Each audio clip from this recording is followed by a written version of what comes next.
Hello, আসসালামু আলাইকুম। আপনাদের মাঝে আবার আমি চলে আসলাম সেই বিষ্ণুপুর এলাকাতে। আমরা এখন বর্তমানে যাচ্ছি আপনার সিঙ্গার ভ্যালির এদিকে। আপনারা অবশ্যই আমার সাথে থাকবেন, পাশে থাকবেন, আর আমার ভিডিওটি ভালোভাবে দেখবেন, শেয়ার করবেন, লাইক করবেন।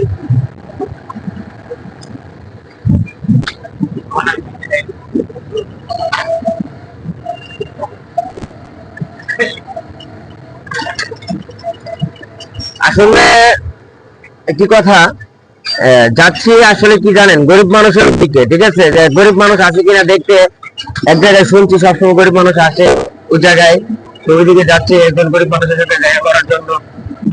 যে আসলে আমরাও গরিব মানুষ, আমরা সবাই সবসময় মানুষকে ভালোবাসতে হবে, মানুষের সঙ্গে মানুষের সাথে রাখতে হবে, পাশে থাকতে হবে, ঠিক আছে?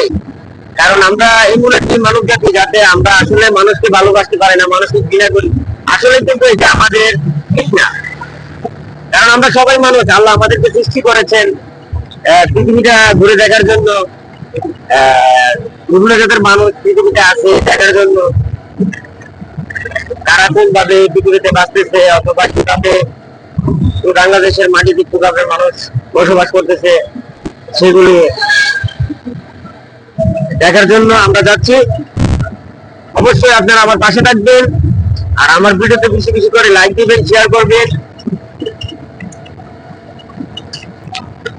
আমরা কিছুক্ষণের মধ্যে মেরাসানি মেরাসানি মেরাসানি চলে আসতেছি। আপনারা অবশ্যই আমার সাথে থাকবেন। আজকে আমায় আপনাদের জন্য ভালো ভালো ভিডিও নিয়ে আসছি। অবশ্যই আপনারা আমার পাশে থাকবেন।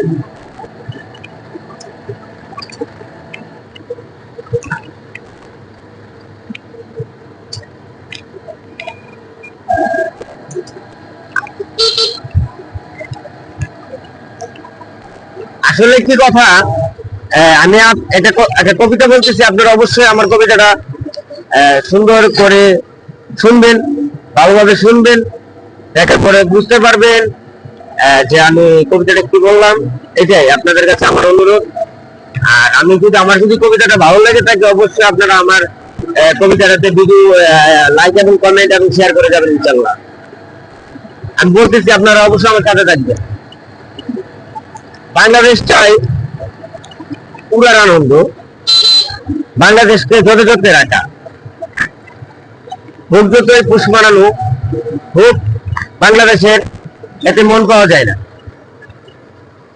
বাংলাদেশকে এনেছিলাম অনেক দূর থেকে, যত্ন করে লালন পালন করেছিলাম। একদিন যে খাঁচার মুখ খোলাতে বাংলাদেশ চলে গেল, সে আর ফিরে এলো না। কারণ বাংলাদেশ চাই স্বাধীনতা, বাংলাদেশ চাই মুক্তির স্বাদ, বাংলাদেশ চাই ভালোবাসা। জয় বাংলা।